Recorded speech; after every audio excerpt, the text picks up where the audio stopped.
Do you have any question about how to approach change in your life? This video is for you. At the end of this video, you'll find a way to cope with change. Change means to make or become different. Change implies making either an essential difference, often amounting to a loss of original identity or a substitution of one thing for another.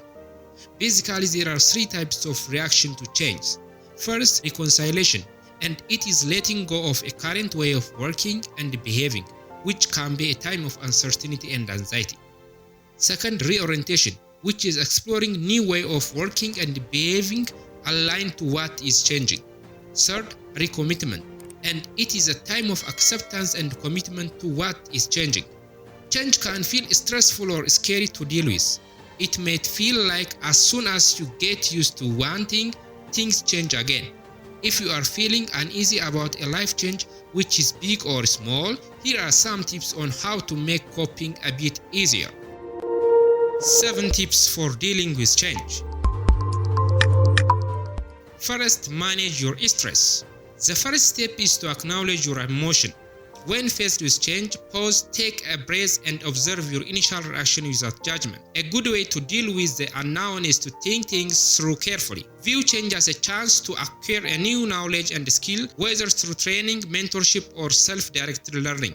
Improving your ability to handle stress will go a long way to help you deal with change. Try practicing mindfulness or meditation or engaging in other relaxation techniques. Second, think things through and ask yourself, what is the worst that can happen?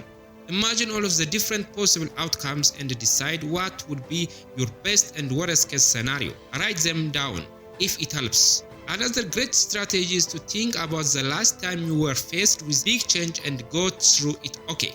Remember how scary it was starting high school or learning to drive. Sometimes it's not bad as it seems at first, and may just take a little time to get used to. Third, ask yourself how much you can control. When a big change occurs, it is important to figure out how much control over the situation you have. Understanding your roles and how much change can help you put things in perspective. For example, if you have just moved out of home, there are many small things you can do to make the process easier. Make a to-do list and check each item off when you complete it. Fourth, accept and reframe. Be willing to adjust your approach and be flexible.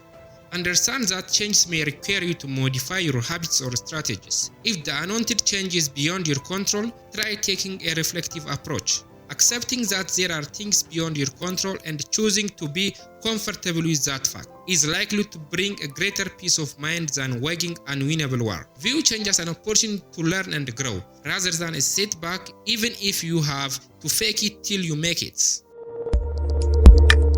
Fifth, positive reframing.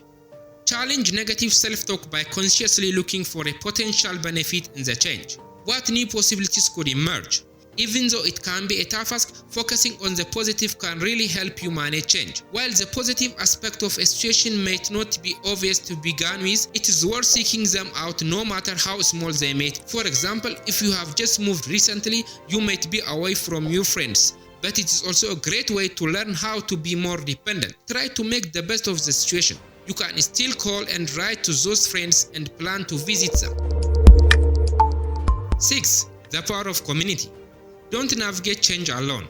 Lean on your support network, share your concern, and learn from the experience of others. It is perfectly normal to feel overwhelmed if the change you are facing is really big or there is too much change happening all at once. This is when it might be best to seek support. Consider asking friends or family for help or emotional support. Even a phone or video call or chatting online can help you feel connected to your loved ones. Otherwise, you can look at some options for getting professional help. Whether you are coping with your favorite show ending or dealing with something more serious, there are always others in similar situations and professionals available to help. Finally, take action. By embracing a growth mindset, actively engaging with change, and focusing on the opportunity it presents, we can not only navigate transition, but thrive in the face of the unknown. Once you have acknowledged your emotion and understand the change, take proactive steps to manage it. Identify areas where you can contribute positively and actively participate in the transition. If the unwanted change is within your control, take an active approach to deal with it. Try some problem-solving techniques or set some goals to proactively address any changes. Thank you for watching. I think you find this video helpful. Then give me your comment and suggestion. Don't forget to subscribe this channel. Next, I will try to advise on how to be happy alone. See you next time. Bye.